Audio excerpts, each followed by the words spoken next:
안녕하세요. 박경입니다. 자, 우리 2017년 감정평가사 대비 감정평가 관계법규 최종 마무리 시간이죠? 그죠? 최종 마무리 시간. 자, 여러분들 자료 다 받으셨나요? 다음 시간에도 나머지 이제 자료가 나갈 겁니다. 다음 주에. 오늘 오후하고 저녁에 강의하고요.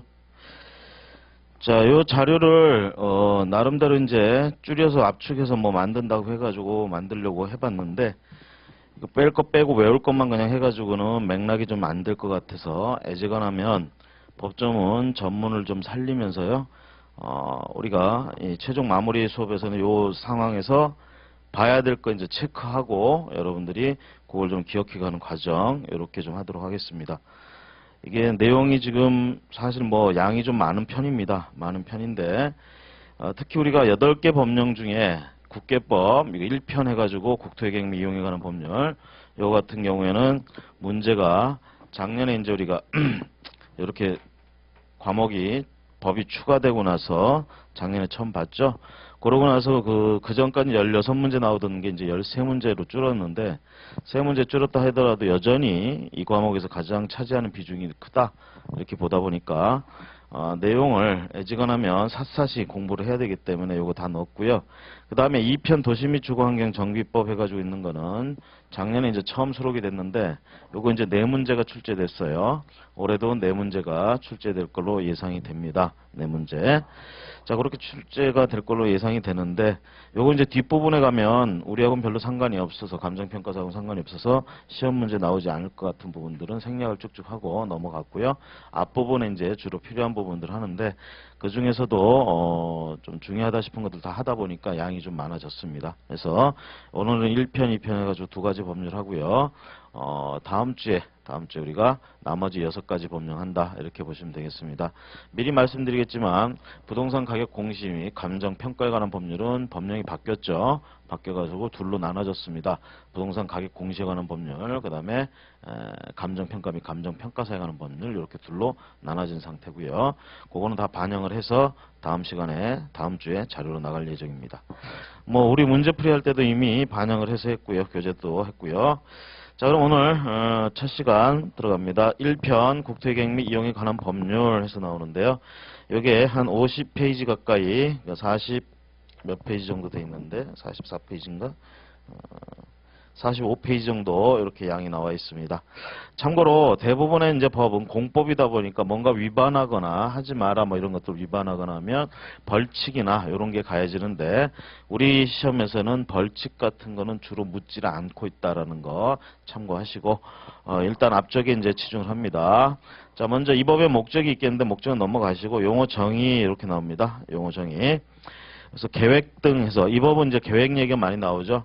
우리가 얘기할 때 국계법이 어떤 의미에서 보면 국토를 이 국계법 위에는 상위법으로 치면 국토기본법이라는 게 있습니다. 그런데 우리 시험하고는 상관이 없지만 그거보다는 요게 좀 추상적인 거, 국토기본법이 추상적이다 그러면 요건 좀 더 구체적으로 피부에 와 닿는 법이고요. 말 그대로 제목에서 알 수 있듯이 국토의 계획 및 이용에 관한 법률입니다. 그러니까 이 법에는 계획이 굉장히 많이 등장한다. 이렇게 보시면 되겠고요. 자, 그런 계획 이렇게 나오죠. 국가계획, 광역도시계획, 도시군계획. 자, 도시군계획은 다시 도시군 기본계획과 도시군 관리계획 이렇게 나뉜다 보시고 요것들 간의 상관관계 요게 이제 시험 문제 종종 물어볼 수 있습니다. 그 순서대 차례대로 파워가 있다 이렇게 보시면 되겠죠. 국가계획은 물론 이 법에서 규정을 좀 정의를 해놓고 있지만 본질적으로 좀 더 자세한 얘기는 국가기본법에서 국토기본법에서 다루고 있고요.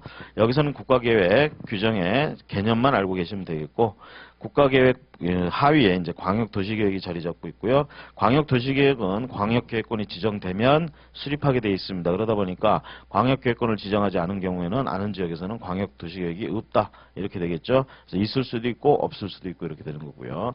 있다 그러면 도시군계획 앞에 자리 잡는다.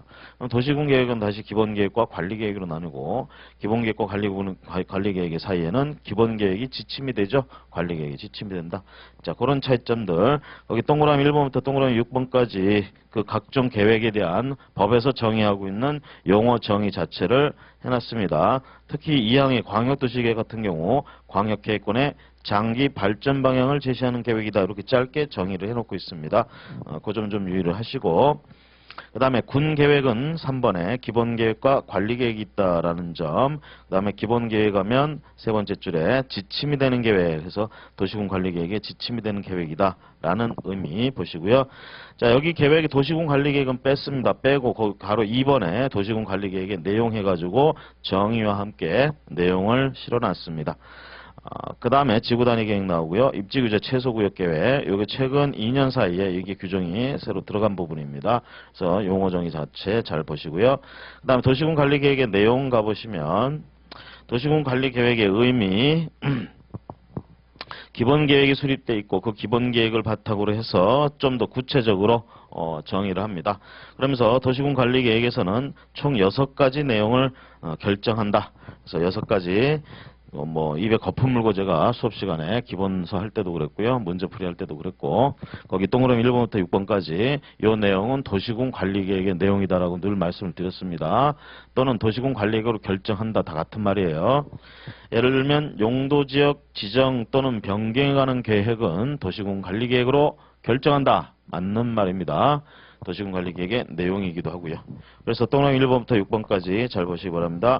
용도지역, 용도지구에 관한 얘기. 동그라미 2번에 개발제한구역, 도시자연공원구역 이렇게 나오는 거 4가지 있죠. 그래서 개발, 그 다음에 도시자연, 그 다음에 시가화조정, 수산자원보호구역 요 4개 합쳐서 우리가 용도구역 이렇게 부르고요. 최근에 합쳐진 거는 동그라미 6번에 가면 입지규제 최소구역이 하나 더 들어갔습니다. 요것까지 그냥 용도구역으로 해서 포함해서 같이 한번 보시기 바랍니다. 자, 그 다음에 3번에 기반시설 설치, 정비, 개량. 자, 그러다 보니까 이거 기반시설 설치, 정비 또는 개량에 관한 계획, 요거하고 관계돼서 이제 나오는 게 도시군 계획, 시설, 도시군 관리 계획, 도시군 계획, 시설, 요거에 관한 얘기가 나옵니다. 자, 그 다음에 도시개발사업과 정비사업에 관한 계획. 조심하실 건 도시개발사업과 정비사업에 관한 계획 자체는 국토의 계획 및 이용에 관한 법률에 도시군 관리계획의 내용에 들어간다는 얘기입니다. 그런데 이 2가지 사업에 대해서는 따로 개별법을 만들어서 다루고 있다. 자, 계획 자체는 도시군 관리계획의 내용에 포함이 된다는 얘기입니다. 그렇지만 자세한 내용들, 규정들은 따로 법을 만들어서 도시개발사업은 도시개발법, 그 다음에 정비사업은 도시 및 주거환경 정비법 2편에서 다루게 될 그거에 맡겨져 있다. 자, 동그라미 5번에 지구단위 계획구역의 지정 또는 변경하는 계획과 지구단위 계획. 6번에 입지규제 최소구역의 지정 또는 변경하는 계획과 입지규제 최소구역의 계획. 대개 이제 구역에 관계돼서는 또는 지역이나 이런 것들에 대해서는 지정 또는 변경에 관한 계획이란 말이 나오고요. 패턴이 그렇게 흐르고 있습니다. 보시면 되겠고, 그 다음에 또 하나 유의하실 건 방금 얘기한 동그라미 4번 요 놈을 제외하고 나머지는 전부 이 법에서 일단 규정을 하고 있습니다. 규정을 하고 있는데 다시 동그라미 2번에 보시면 개발제한구역과 도시자연공원구역, 수산자원보호구역 이런 것들은 개별법이 또 따로 있고요. 시가와 조정구역은 여기서 직접 규정하고 있다. 이렇게 참고로 보시기 바랍니다. 자, 그 다음에 용어정의 지금 계속 보고 있습니다. 가로 3번에 가보시면 시설에 관한 얘기들이 나옵니다. 기반시설, 도시군계획시설, 광역시설, 공동구, 공공시설 이렇게 여러 가지 개념들이 나오는데 각각 구별을 좀 합니다. 기반시설은 거기 나와 있는 표에 보시면 교통시설부터 해서 환경기초시설까지 원래 7가지 정도로 지금 구분해놨습니다. 그래서 애정하는 것들은 전부 기반시설이다 이렇게 보시면 되겠고요. 가장 넓은 의미의 기반시설은 이 기반시설 중에 이제 도시군 관리계획으로 결정해서 그걸 설치하기로 결정한 기반시설 이런 것들 우리가 도시군 계획시설이다 이렇게 부르고요. 그것이 광역 문제와 관계된 시설이다 그러면 광역시설이다 이렇게 부른다라는 거. 그 다음에 이런 시설들 기반시설들 중에 지하에 매립하는 것들 지하에 매립하는 것들 몇 가지를 묶어서 한꺼번에 설치하라 해서 공동구 설치에 관한 얘기가 나오고 있다라는 거. 자, 이거 외에 공공시설이라는 개념이 나오고 있다. 그래서 기반시설들 중에 일부는 또 공공시설에 들어갈 수도 있다라는 거. 자, 어쨌든 기반시설은 7가지로 지금 나눠 놓고 있고요. 세분화, 밑에 세분화를 보시면 이 중에 교통시설 중에 도로가 있고요. 그 다음에 자동차 정류장이 있습니다. 요 두 가지는 다시 세분화해서 그렇게 해놨고요. 그 다음에 공간시설 중에 광장도 이렇게 세분화해서 시설을 나눠놨다. 참고로 보시기 바랍니다. 그 다음에 도시군 계획시설, 광역시설 각각 개념들 밑에 나와 있고요. 다음 페이지 가보시면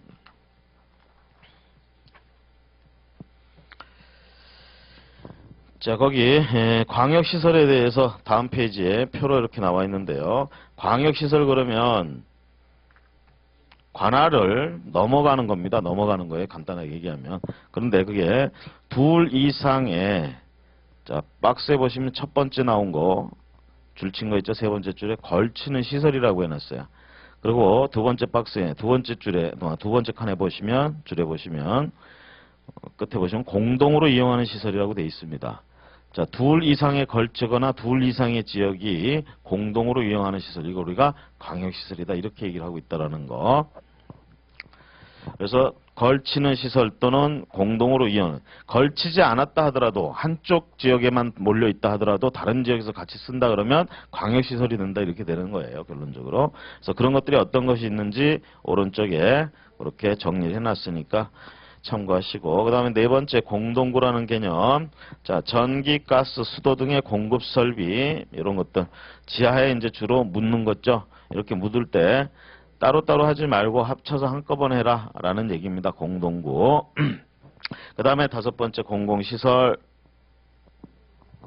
자, 공공시설 해가지고 기반시설 전부가 다 공공시설이 되는 것은 아닙니다. 그 중에 일부 뭐 도로나 공원 이런 것들이 공공시설이 된다 이렇게 보시면 되겠고요. 그 다음에 여섯 번째 기반시설 부담구역의 설치가 필요한 기반시설 이렇게 얘기를 합니다. 자, 기반시설 부담구역이라는 얘기, 자, 개발밀도 관리구역과 기반시설 부담구역 두 가지를 한꺼번에 같이 기억을 좀 하셔야겠죠. 개발밀도 관리구역은 기반시설을 설치하기가 곤란한 지역이고요. 기반시설 부담구역은 기반시설 설치 자체는 가능하지만 그걸 설치하기 위해선 비용이 들어간다. 그래서 비용을 걷기 위해서 기반시설 부담구역으로 지정한다. 이렇게 보시면 되겠고, 여기에 기반시설 부담구역으로 지정되면 설치해야 되는 기반시설, 모든 기반시설이 그 대상이 아니라 거기 박스에 나온 1호부터 8호까지가 대상이다라는 거, 이런 건 좀 기억을 해주시기 바랍니다. 도로, 공원, 녹지, 학교 뭐 이런 것들, 이런 게 기반시설 부담구역에 설치가 필요한 기반시설이다. 자, 네 번째 이제 도시군계획 사업에서 나오는데요.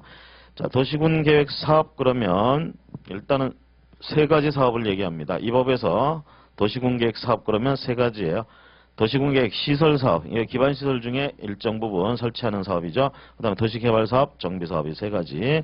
자, 이 중에 도시개발사업과 정비사업은 따로 개별법에서 규정하고 있다고 말씀드렸고요.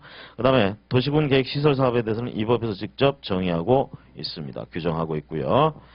자, 용도지역 등 해서 나오고 있죠. 다섯 번째, 용도지역. 자, 용도지역의 개념, 용도지구 개념, 용도구역의 개념, 그 다음에 이어서 아까 말씀드린 개발밀도 관리구역과 기반시설 부담구역의 차이점. 자, 개발밀도 관리구역은 곤란한, 기반시설 부담구역은 기반시설 설치가 가능한. 자, 이 부분 조심하셔야 됩니다. 개발밀도 관리구역과 기반시설 부담구역은 겹칠 수 없고요. 또 하나 조심하실 건 개발밀도 관리구역이나 기반시설 부담구역은 도시군 관리계획으로 결정하는 내용이 아닙니다. 이거는 그때그때 필요하면 구역 지정해서 간다라는 거 조심하시기 바랍니다. 앞에 용도지역이나 용도지구, 용도구역 자체는요, 그 지정 변경에 있어서 도시군 관리계획으로 결정합니다. 즉 도시군 관리계획의 내용이란 얘기죠. 하지만 네 번째, 다섯 번째에 있는 개발밀도 관리구역과 기반시설 부담구역은 도시군 관리계획 수립 절차나 이런 걸 따라서 만드는 게 아니라, 즉 내용이 아니기 때문에 어떻게 개별 절차가 따로 있다는 얘기입니다. 뒤에 해당 파트에서 그 절차나 이런 게 나오죠. 그래서 이 부분 조심하시기 바라고요. 자, 그 다음에 국토이용 및 관리의 기본 원칙에서 나옵니다. 이게 자주 나오는 이쪽 요 관계돼서 시험 문제가 자주 나오는 거 아닌데 한두 번 어쩌다 나왔어요. 그래서 혹시나 싶어서 기본 원칙이 이런 거다라는 거 참고하시라고 해놨습니다. 전체적으로 여러분들이 이 과목은 좀 외워야 될 게 많다 이렇게 생각해서 무작정 이제 막 외우려고 그러는데 지금 나눠드린 이 자료는 전부 다 외우라는 게 아니라 지금 포인트 주는 것들만 좀 기억을 해 주시는데 그게 지금 어디쯤에서 나오는 얘기인지 아시라고 지금 전 부분을 거의 다 이렇게 실어 놓은 거라고 생각을 하시면 되겠습니다. 자, 넘어가시고요. 거기 도시의 지속 가능성 및 생활 인프라 수준 평가해서 주로 누가 하느냐? 1번에 국토교통부 장관이 이런 것들을 주로 평가를 해야 된다는 얘기입니다. 도시의 지속 가능성과 생활 인프라 수준 이런 거 평가를 통해서 계속 국토 개발을 어떻게 해갈 건지 이런 거 주무장관이 결국 국토교통부 장관이라는 의미 보시고요. 그 다음에 세 번째 계획 간의 관계 및 명칭. 아까도 말씀드렸듯이 국가계획, 광역도시계획, 도시군 계획 간의 관계가 이제 문제가 됩니다. 요 4조에서 이제 주로 나오고 있는데요.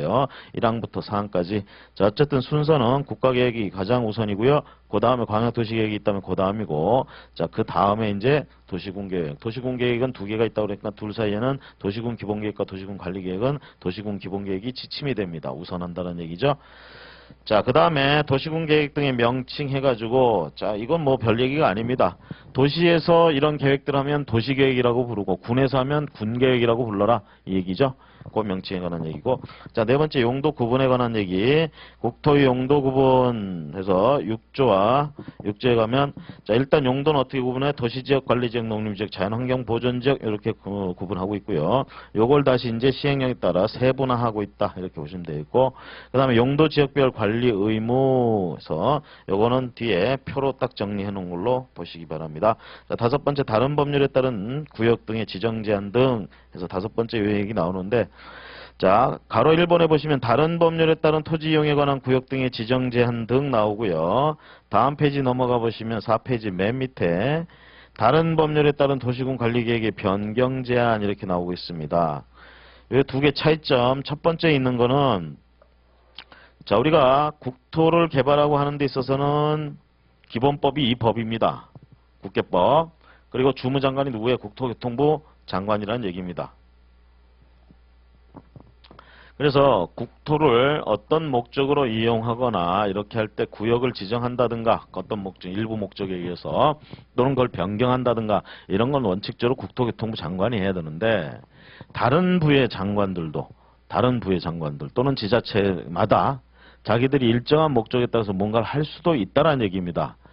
이 국토에 대해서 뭔가를 할 수도 있고 하는데, 하지만 주무장관이 국토교통부 장관이다 보니까 어떻게 하라는 얘기예요? 국토교통부 장관하고 협의를 하든 승인을 받든 뭔가 이런 절차를 거쳐가지고 개별 각 중앙행정기관장이라든가 또는 지자체장들이 뭔가를 도모할 수 있다 이 뜻입니다. 가로 1번의 얘기는. 그 다음에 가로 2번의 얘기는 그런 계획들, 즉 이 법에 나와 있는 계획이나 이용 계획이나 이거 말고 다른 법에 따라서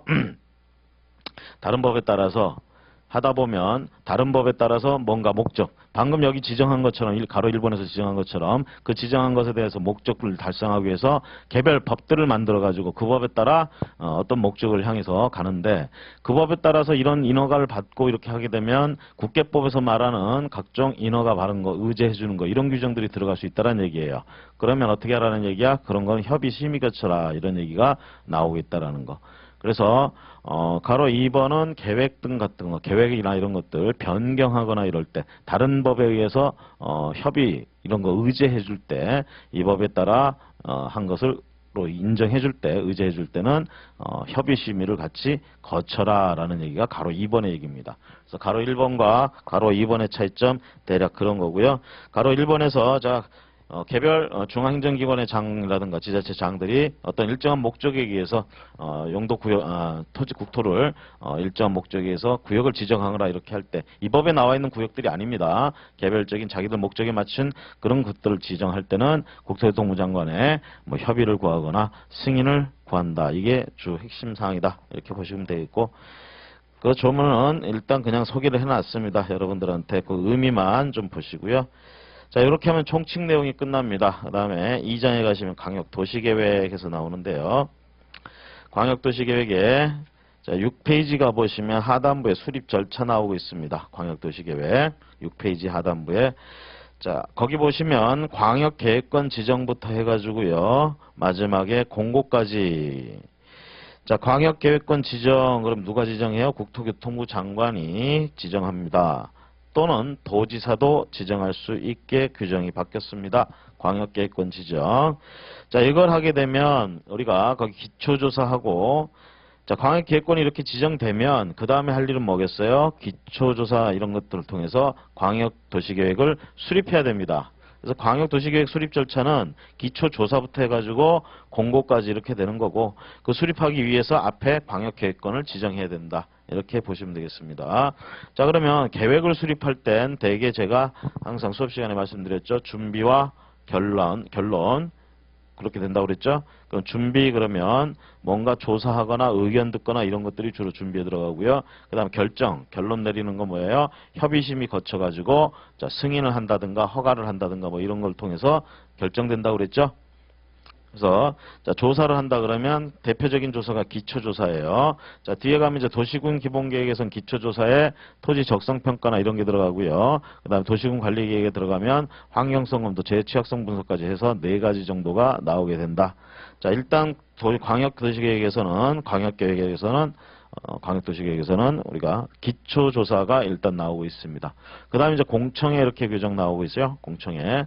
자, 여기서 나오는 기초조사와 공청회 규정은 뒤에 도시군 기본계획에서 준용해서 쓰고 있다. 이 점 기억하시고요. 도시군 관리계획에서는 기초조사만 준용하고 있고 공청회에 대해서는 이렇다 저렇다 언급이 없다라는 점 보시면 되겠습니다. 자, 다시 돌아와서 그 절차도는 잘 기억을 하시고, 다시 돌아와서 광역계획권의 지정. 자, 지정권자 국토교통부 장관 또는 도지사. 그 다음에 중앙행정기관의 장이라든가 시도지사 또는 시장 또는 군수 이런 사람들은 지정권자가 아니고요. 뭘 할 수 있는 사람들? 지정을 요청할 수 있는 자들입니다. 그러면 광역계획권을 지정할 땐 또 어떤 절차를 거치냐. 이것도 결론적으로 의견 청취와 심의에서 결정하는 단계 이렇게 들어간다는 얘기입니다. 자, 의견 청취는 그 광역계획권으로 지정하게 되면 관계되는 지역이 있겠죠. 그 지역의 지자체들, 장들에게 의견을 청취하는 것입니다. 그 다음에 심의 들어간다 그러면 결국은 심의 같은 걸 주로 위원회에서 해주는 거죠. 그래서 이 법하고 가장 관련 있는 위원회는 도시계획위원회다 보시면 되겠고요. 그렇게 심의를 거쳐서 결정되면 지정을 합니다. 지정 통보를 하게 되어 있죠. 마지막에. 그 다음 4번째, 도지사가 광역계획권을 지정하거나 변경하려면 관계 중앙행정기관의 장, 관계 시도지사, 시장 또는 군수의 의견을 들은 후에 지방도시계획위원회 심의를 거쳐야 된다. 자, 국토교통부 장관이 지정하는 경우에는 의견 청취, 그래서 지자체 장관과 의견 청취를 하면 되고요. 그 다음에 심의를 거치면 됩니다. 근데 도지사가 할 때는 그 도지사가 한다 그러면 어디에요? 자기 관할 안에 있는 시군에 걸쳐서 광역계획권을 지정할 때 도지사가 나설 수 있다는 얘기죠. A도에 있는 도지사가 B도에 광역계획권 지정하고 이런 걸 할 수가 없어요. 관계가 없기 때문에. 아시겠죠? 자기 관할에서 이런 거 지정할 때 결국은 뭐야? 지자체장의 의견 청취는 당연히 들어가는 거예요. 그러니까 시장군수의 의견 청취는 들어가죠.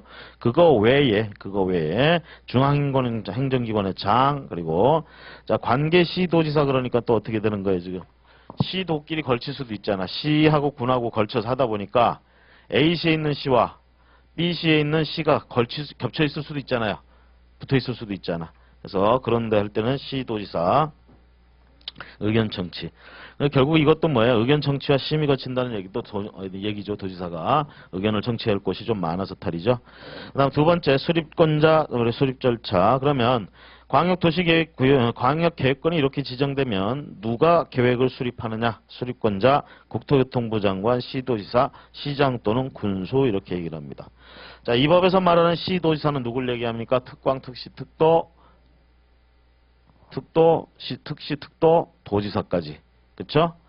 5개를 얘기하죠. 특별시, 광역시, 특별자치시, 특별자치도, 도. 이렇게 5개를 지칭합니다. 자, 얘들이 수립권자고요. 자, 결론적으로 광역이라는 말 걸치다 보니까 어떻게 돼요? 관할 지역에 짱들이 2씩 이상 되는 거야. 그럼 서로 어떻게 해야 돼? 공동으로 수립하는 게 원칙이다. 이렇게 보시면 되겠습니다. 자, 동그라미 1번에 보시면 같은 도 관할구역에 속한다. 누가 공동으로? 시장과 군수가. 그 다음에 2 이상의 시도 관할에 걸쳤다 그러면 시도지사가 공동으로. 그 다음에 세 번째, 광역계획군을 지정한 날로부터 3년이 지날 때까지 관할 시장 군수 광역도시계획 승인 신청이 없는 경우. 자, 시장 또는 군수가 공동으로 수립을 하고 누구한테? 도지사한테 승인 신청을 해야 되는데 그 광역도시계획 승인 신청이 없다. 3년이 지나도록 없다 그러면 관할 도지사가 계획을 수립한다. 네 번째, 국가계획과 관련되거나, 자, 이것도 마찬가지로 3년이 지날 때까지 시도지사가 승인 요청 안 들어온다 그러면 어떻게? 국토교통부 장관이 나서게 된다라는 거. 그래서 도지사가 단독으로 나서게 되는 경우, 국토교통부 장관이 단독으로 예외적으로 나서게 되는 경우가 있고요. 그 다음에 다섯 번째, 자, 국토교통부 장관은 요청 받아가지고 공동으로 수립할 수 있는 경우가 다섯 번째고요. 여섯 번째, 도지사도 역시 요청을 받아서 공동으로, 요청한 자들과 공동으로 할 수도 있지만 요청 받아서 혼자 할 수도 있다라는 점. 이게 국토교통부 장관과 좀 다르다라는 거 조심하시고요. 5번, 6번 얘기입니다. 자, 그 다음에 가로 2번에 광역도시계획의 내용 해서 나오는데, 자, 광역도시계획의 내용에는 어떤 것이 들어가느냐 했을 때요. 일단 광역계획군의 지정 목적, 지정 목적이 있겠죠? 이 지정 목적을 이루는데 필요한 사항, 요거에 대한 정책 방향이 포함돼야 됩니다. 그래서 공간 구조와 기능 분담에 관한 사항, 그 다음에 녹지 관리 체계, 환경 보전 이런 것들, 자, 광역시설 배치 규모 이런 거 들어가고요. 특히 경관 계획 같은 것들이 들어간다라는 거 유의를 하시고, 그 외에 자, 기능 연계 요걸 위해서 그 박스에 보시면 교통, 물류, 유통 체계, 문화, 여가 공간, 방제 이딴 것들이 여기 들어간다라는 점. 자, 그 다음에 동그라미 2번에 가보시면 수립 기준 이렇게 나옵니다. 앞으로 이제 계획을 세울 때, 수립할 때 기준이라는 게 필요하게 됩니다. 그럼 수립 기준은 누가 주로 하느냐 하면 국토교통부 장관이 주로 수립한다 이렇게 보시면 되겠고요. 그 외에 뭐 영으로서 수립 기준 같은 걸 정한다 그러면 국토교통부령으로 주로 한다. 이렇게 보시면 되겠습니다. 자, 그 다음에 광역도시계획의 수립 기준을 정할 때 고려할 사항 이렇게 나오는데요. 참고하시기 바라고요. 꼭으로. 가로 3번에 이제 수립 절차 아까 이제 설명하다 말았는데 광역계획권을 지정하고요. 그 다음에 기초조사 공청회 의견 청취 이렇게 들어갑니다. 그 다음에 협의 심의 거쳐가지고 결론 들어간다는 얘기죠. 자, 심의는 위원회에서 한다고 그랬어요. 심의는 위원회에서 받는 거고, 자, 협의는 대개 기관장들이나 이런 애들하고 협의한다. 이렇게 보시면 되겠습니다. 자, 협의한다는 얘기는 뭔가 의견을 모르고 협조를 요청한다는 얘기고요. 그렇게 들어오게 되면 해당 기관은 어떻게 30일 이내에 의견을 제시해 준다라는 점. 그 다음에 기초조사 공청회. 자, 의견 청취할 때 짱의 의견들과 지방의 의견들 이런 것들을 우리가 같이 들어야 된다라는 거. 의견 청취해서 하기 위해서 뭘 물어봤어 그러면 그런 물어보면 또 30일 안에 답변해 줘야 된다. 그래서 대개 답변을 해줄 땐 30일 안에 해준다라고 생각을 하시면 되겠고요. 자, 다음 페이지 이제 승인해서 마지막에 이제 승인 그러면 시도지사는 광역도시계획을 수립하거나 변경하려면 국토교통부 장관의 승인을 받아야 된다. 이렇게 얘기를 합니다. 승인권자가 누구예요? 국토교통부 장관이고요. 그 다음에 시장 또는 군수가 할 때는 누가 승인해? 도지사가 승인을 한다. 그래서 국토교통부 장관 아니면 도지사가 승인권자다라는 점. 여기서 하나 조심하실 거 앞에 도지사가 혼자 광역도시계획을 수립하는 경우가 있습니다. 어떤 경우냐? 시장 군수가 요청을 해가지고 도지사에게 네가 우리랑 공동, 즉 시장과 군수가 자기들이랑 공동으로 하자는 게 아니라 그냥 도지사 네가 해주세요 라고 요청하는 경우가 있다고요. 국토교통부 장관한테 요청할 때는 시도지사가 요청할 때는 공동으로 하자고 요청합니다. 그런데 국토교통부 장관 너 혼자서 해다오라고 요청을 하진 않아요. 그런데 도지사한테 요청할 때는 시장 군수는 공동으로 하자고 요청할 수도 있지만 네 혼자 해주세요라고 요청할 수도 있다라는 얘기입니다. 자, 그렇게 해서 도지사가 혼자서 광역도시계획을 수립하는 경우에는 국토교통부 장관의 승인을 받을 것이 아니라는 얘기죠. 자, 원래는 누구예요? 도지사가 승인해줘야 될 내용이잖아. 시장 군수가 만들어 오면. 그쵸? 이걸 지금 어떻게 도지사 혼자 해달라고 승인 요청한 거야, 지금. 그래서 도지사가 수립하는 경우에는 그러하지 아니하다라는 말이 그걸 의미한다라는 거. 자, 그다음 이제 공청에 대해서는 가로 4번에 광역도시계획의 수립을 위한 공청회 이렇게 얘기를 하고 있습니다. 공청회를 시행하기 위한 그 규정 절차 동그라미 1번부터 3번까지. 자, 14일 전까지는 한 번 이상 공고한다는 거. 공청회 개최 14일 전까지. 그 다음에 공청회는 광역 계획권 단위로 합니다. 필요하다 그러면 여러 개로 나눠서 할 수도 있고요. 그 다음에 이 공청회가 열리게 되면 누가 이걸 공청회를 주재하느냐 했을 때 국토교통부 장관, 시도지사, 시장 또는 군수가 얘들이 뭐 하는 사람들이에요? 광역 도시계획을 수립할 수 있는 자들이죠. 수립하기 위해서 뭐 한다고 그래서 공청회를 개최한다고 그랬잖아.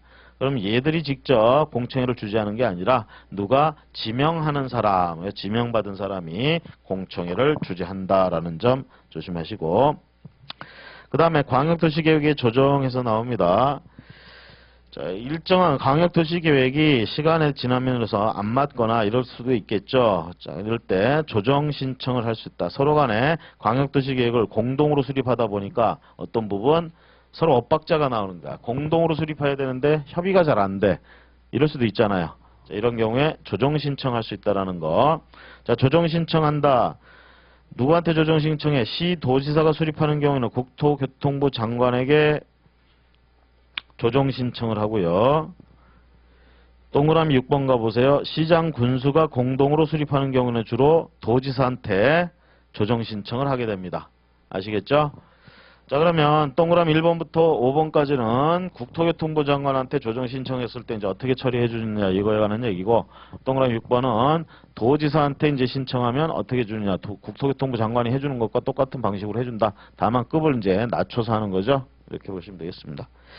자, 1번에 동그라미 1번 국토교통부 장관, 시도지사가 서로 협의가 되지 않으면 공동으로 와서 조정 요청을 하던가 단독으로 와서 조정 요청을 하던가 할 수 있다. 신청할 수 있다. 자, 그러면 2번 한번 보세요. 동그라미 2번.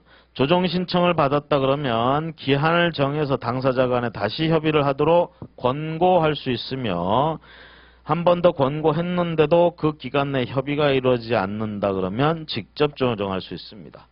자, 조정 신청했다고 해서 바로 조정하는 게 아니라 뭐예요? 한 번은 더 협의해보라고 권고합니다.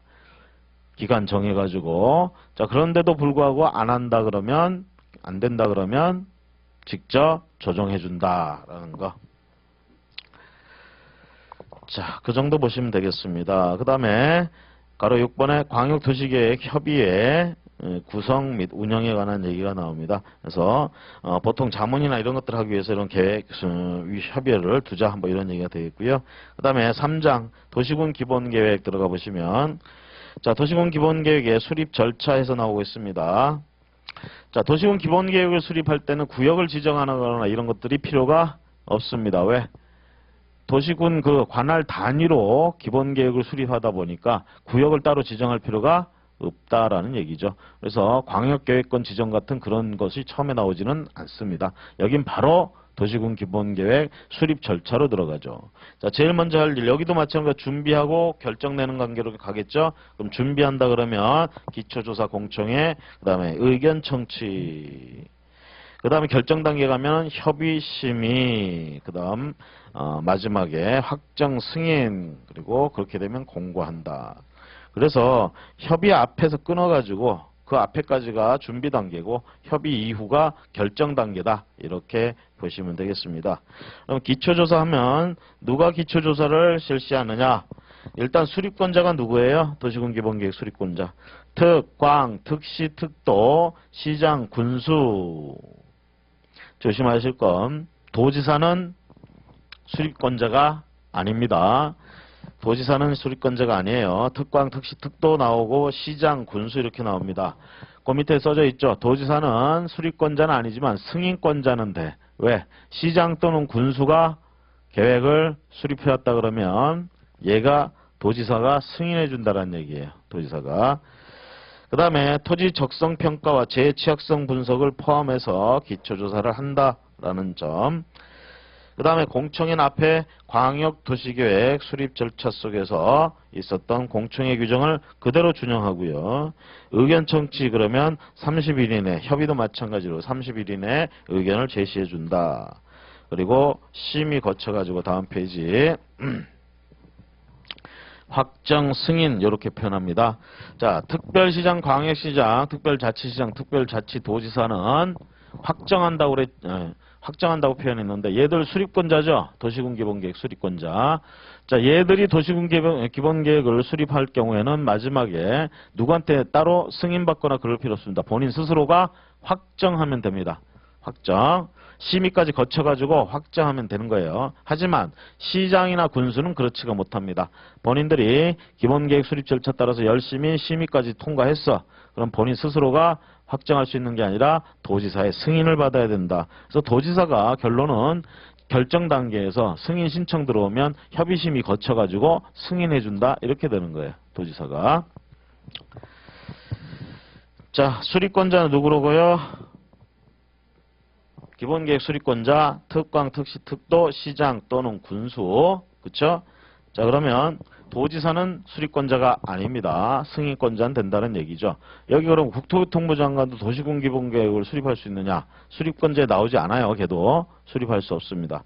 하지만 수립 기준이나 있다는 거는 또 국토교통부 장관이 세워줄 수 있다라는 얘기입니다.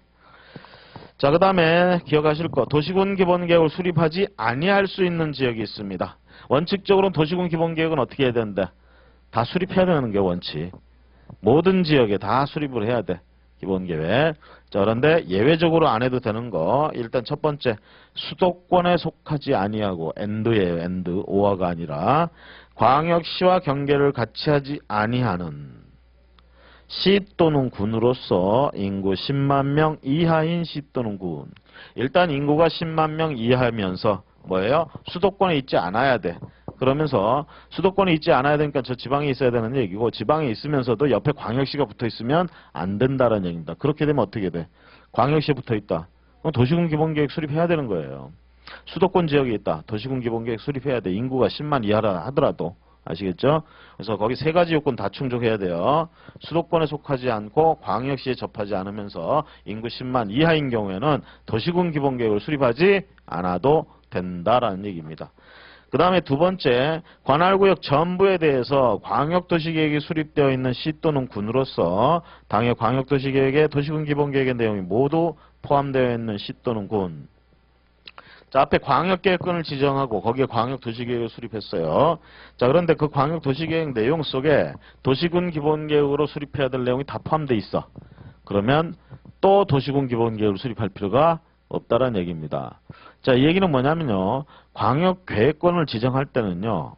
광역계획권을 지정할 때는 어떤 하나의 단위, 관할구역, 행정구역 단위가 있다 그러면 그 중에 일부만 해가지고 광역계획권을 지정할 수는 없습니다. 그 지역을 다 포함해야 돼요. 그러니까 예를 들어서 도하고 도 경계가 이렇게 있어. 도하고 경계가 있고 이렇게 있고. 그러면 여기 광역계획권을 지정해야 된대. 그러면 이 도에 있는 뭐 하나의 시가 경계가 이렇게 돼. 그러면 여기도 시가 이렇게 경계가 된다. 그럼 광역계획권을 여기 지정해야 된다 그러면 요만큼 필요하니까 요것만 광역계획 지정한다. 이게 안 된다라는 얘기 원칙적으로. 어떻게 해야 되는 거야? 최소 단위, 관할구역 최소 단위를 전부 다 지정하는 수밖에 없습니다. 그래서 광역계획권은 이렇게 지정돼요. 이렇게. 그럼 여기가 하나의 시군이라고 해봐. 그럼 어떻게 돼? 도시군 기본계획 수립해야 되는데 전부가 지금 광역계획권으로 지정됐잖아. 지정돼서 어떻게 된 거야? 광역도시계획이 수립됐는데 그 내용 속에 도시군 기본계획의 내용이 다 들어가 있대. 그럼 수립할 필요가 있어요, 없어요? 없다 이렇게 되는 거예요. 그래서 광역계획권 지정 자체가 저렇게 단위별로 되기 때문에 경우에 따라서는 광역도시계획이 전 지역에 저 지역 전부에 수립돼 있을 수가 있고 그러다 보면 그것이 도시군 기본계획 내용을 다 포함하고 있을 수도 있다는 얘기입니다. 그럴 경우에는 수립하지 않아도 된다는 얘기죠. 그래서 이 항은 한마디, 두 번째 있는 거 한마디로 정리하면 광역도시계획으로 필요한 걸 다 해놨어. 그럼 도시군 기본계획 수립할 필요가 없다 이 얘기입니다. 없다. 1번은 지역에 따라서 우리가 안 할 수 있는 거, 인구 조건이나 이런 것에 따라서 안 할 수 있는 거. 그래서 1번이 자꾸 자주 지문에 나올 수가 있죠. 잘 보시고요. 그 다음에 3번 도시군 기본계획의 내용 해서 나오는데요. 뭐 지역적 특성 뭐 이런 것들 당연히 도시군 기본계획에서는 이렇게 해야 되고 공간구조나 뭐 이런 거 토지용 개발 토지 용도별 뭐다 환경의 보전 자 기반시설에 관한 사항 해서 나오고 있습니다. 마찬가지 도시군 기본계획에서는 이런 거 들어가야 되고요.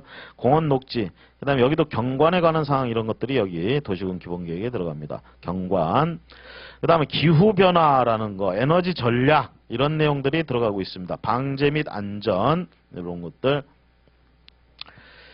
자 그 다음에 대통령 그 밖에 대통령령으로 정하는 거 박스에 보시면 도심 및 주거환경 정비 보전에 관한 사항 이런 것들 다른 법률에 따라 도시군 기본계획에 반영돼야 하는 사항 이렇게 한 번쯤 쭉 정독을 하셨으면 정리가 되셨을 거고요.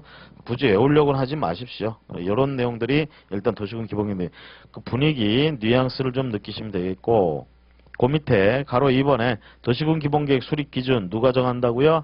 수립 기준 그러면 국토교통부 장관 이렇게 생각하시면 되겠습니다. 자 그럴 때 그 밑에 보시면 이런 수립 기준을 정할 때 고려해야 될 사항 나오고 있는데요. 2번 한번 보세요. 여건 변화에 탄력적으로 대응할 수 있도록 포괄적이고 개략적으로 수립하도록 할 것 이렇게 되어 있습니다. 우리는 자칫 기본계획 수립한다 그러면 구체적으로 자세하게 뭐 이렇게 해야 된다 이렇게 생각을 하는데 뭐라고 되어 있어요? 포괄적이고 개략적으로 수립하라고 되어 있습니다. 포괄적 개략적으로. 물론 그 목적은 뭐냐? 그렇게 하는 이유는 여건 변화에 탄력적으로 대응할 수 있도록. 자 우리가 기본계획이나 이런 거 수립할 때는요. 짧게 뭐냐 당장 내년을 보고 기본계획 수립하고 이러지는 않습니다. 수년에 걸쳐서 10년, 20년 앞을 내다보고 기본계획이라는 걸 수립한다란 말이에요. 그러다 보니까 1년, 2년, 3년 이렇게 지나다 보면 돌발 변수가 굉장히 많아요. 그래서 기본계획 내용대로 쭉 가는 것이 오히려 불합리한 이런 경우들이 생길 수가 있단 말이야. 그래서 우리 뒤에 보면 또 뭐라 그래? 타당성 검토라는 걸 한다고 그랬잖아. 기본계획 같은 것 또는 뒤에 가면 도시군 관리계획 같은 거 5년마다 타당성 검토하는 이유도 다 그거예요. 기왕에 세워놓은 거 보통 이제 20년 단위 뭐 이런 식으로 기본계획을 수립하는데 20년이 지날 때까지 하나도 한 번도 안 고치고 그냥 갈 수는 없어. 되게 보면 결국 사회 여건과 안 맞는 상황들이 온단 말이죠. 그래서 타당성 검토를 5년마다 하는 거야. 안 맞으면 어떻게 타당성 검토해서 안 맞으면 별 수 없죠. 변경해야죠. 그렇죠? 자 그런 변경들 하게 되려면 결론적으로 미리 계획을 수립할 때 그런 게 어떻게 변할지는 모르니까 방향을 정확하게 꼬집을 수는 없어요. 콕 집어낼 수는 없는데 그렇기 때문에 어디로 튈지 모르기 때문에 탄력적으로 대응하거나 쉽게 하면 융통성이 있어야 된다는 얘기죠. 그렇게 하기 위해서는 좀 열린 계획이 돼야 된다는 얘기입니다. 열린 계획이 되려면 결국은 좀 포괄적이고 개략적으로 들어가야 된다는 얘기입니다. 구체적으로 꼭꼭 집어서 얘기할 수는 없다는 얘기죠. 이에 반해서 이제 도시군 관리 계획이 조금 더 구체적으로 들어간다 이렇게 보시면 되겠고요. 그래서 2번 수립 기준 포함 고려해야 될 사항 2번 그거 하고 그 다음에 4번 체크하세요. 자 도시와 농어촌 및 산촌 지역의 인구 밀도 이런 것들. 자 어떤 시나 군은 가보면 어떤 광역시나 이런 데 또 가보면 농촌하고 도시하고 어우러져 있는 시도 있고 이렇게 있단 말이야. 그쵸? 아니면 저기 항구나 이런 데 가보면 어촌하고 그쵸? 도시하고 이렇게 같이 같은 관할에 있고 이렇게 있을 수도 있잖아. 그러면 하나의 지역 속에 두 가지 성격이 있는 거야. 도시도 있고 농촌도 있고 또는 어촌도 있고 이렇게 있으면 각각 특성이 다르잖아요. 그걸 그냥 똑같이 재단할 수는 없잖아. 그 얘기입니다. 4호에서 하는 얘기는 각 지역의 특성에 맞게 하라는 얘기야. 그러다 보니까 계획의 상세 정도나 이런 것들이 좀 다를 수도 있다는 얘기지. 위에서 포괄적, 계획적으로 수립을 하는데 그 포괄적, 계략적에도 정도가 있다는 얘기입니다. 그럴 때 좀 더 상세하게 한다면 도시 쪽은 좀 더 상세하게 하고 농어촌 쪽은 조금 덜 상세하게 해도 된다. 이런 의미로 우리가 받아들일 수 있겠죠. 그래서 4번은 그런 얘기예요. 그래서 각각의 뭐 특성이나 이런 것들을 고려해서 지역별로 계획의 상세 정도를 같게 한다가 아니라 다르게 하되 이렇게 되어 있습니다. 상세 정도를 다르게 하되. 그러면서 기반시설의 배치계획, 토지용도 등은 도시와 농어촌 및 산촌 지역이 서로 뭐하게 되도록 연계되도록 이렇게 얘기를 하고 있고요. 그 다음에 5번까지 체크를 하시고 5번까지. 그거 좀 눈여겨보시고 나머지는 한 번쯤 읽고 쭉 넘어가시면 되겠습니다. 그 다음에 네 번째 기초조사 이렇게 나옵니다. 자, 일단 기초조사 광역도시계획에서 나왔던 기초조사를 여기서도 준용해서 쓰고 있습니다. 그러면서 여기서는 이제 뭐가 들어가? 토지 적성평가, 재취약성 분석까지 포함된다는 얘기입니다. 포함되는데 광역도시계획에서는 안 나왔지만 도시군 기본계획에서 나오는 얘기가 또 뭐가 있냐면 기초조사를 생략할 수 있는 경우가 나옵니다. 안 하고 갈 수 있는 거. 이 기초조사는 보세요. 어떤 계획을 수립하는데 조사를 해야 되는데 이거 성가신 거예요 사실은. 응? 귀찮은 거야. 그런데 법에서 지금 하라고 돼 있단 말이죠. 기초조사 해야 되는데 이 성가신 거 안 할 수 있는 경우가 있다는 얘기지. 면제해 줄 수 있는 경우가 있다는 얘기입니다. 그래서 거기 보시면 1번에 도시군 기본계획 입안일부터 5년 내에 토지 적성평가를 실시한 경우, 한마디로 정리하자면 앞전에 5년 안에 토지 적성평가 했어. 여기는 또 할 필요가 없다 이 얘기예요. 뭘 하기 위해서? 도시군 기본계획 수립하기 위해서 또 할 필요는 없다라는 얘기입니다. 또는 다른 법률에 따른 지역 지구 등의 지정이나 개발계획 수립 등으로 인하여 도시군 기본계획의 변경이 필요한 경우에는 토지 적성 평가 또는 재취약성 분석을 하지 아니할 수 있다. 자, 다른 법률에 따른 지역 지구 등의 지정을 할 때 앞에서 우리가 다른 법률에 따라서 지역 지구 지정할 수 있다고 그랬잖아요. 다른 기관의 장들이나 중앙행정기관의 장이나 지자체 장들이. 그렇죠? 그럴 때 국토교통부장관에게 뭐 승인받거나 협의하거나 뭐 이런 거 하면 된다고 그랬잖아.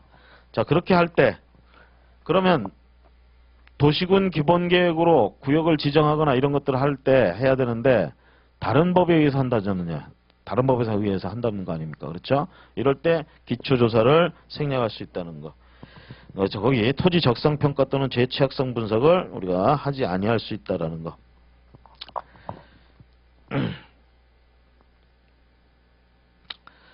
다음 페이지에 가보시면 자, 그래서 한마디로 얘기하면 두 가지 경우에 토지 적성 평가, 재취약성 분석을 안 할 수 있다는 얘기입니다. 5년 안에 했을 때와 또 하나 다른 법률에 따라서 지정되거나 지정이 변경되거나 하는 경우에는 할 필요가 없다. 그 다음에 9페이지 맨 위에 상단부에 보시면 도시군 기본계획 정비해서 나오고 있습니다. 정비. 자, 뭐가 중요한지 아시겠죠? 두 번째 줄에 5년마다 그래서 타당성 여부 이렇게 얘기를 합니다. 아까도 얘기했듯이 도시군 기본계획 수립해놓고 그냥 쭉 가는 게 아니라 이게 상황에 맞춰서 바꿔야 될 일이 생길 수도 있기 때문에 타당성 검토를 5년마다 해줍니다. 조심하실 건 광역도시계획에서는 타당성 검토 얘기가 없었습니다. 도시군 기본계획에서 나왔고 이건 도시군 관리계획에서도 나와요. 타당성 검토. 자, 여기까지 하고요. 잠시 쉬었다가 도시군 관리 계획부터 쭉 하도록 하겠습니다.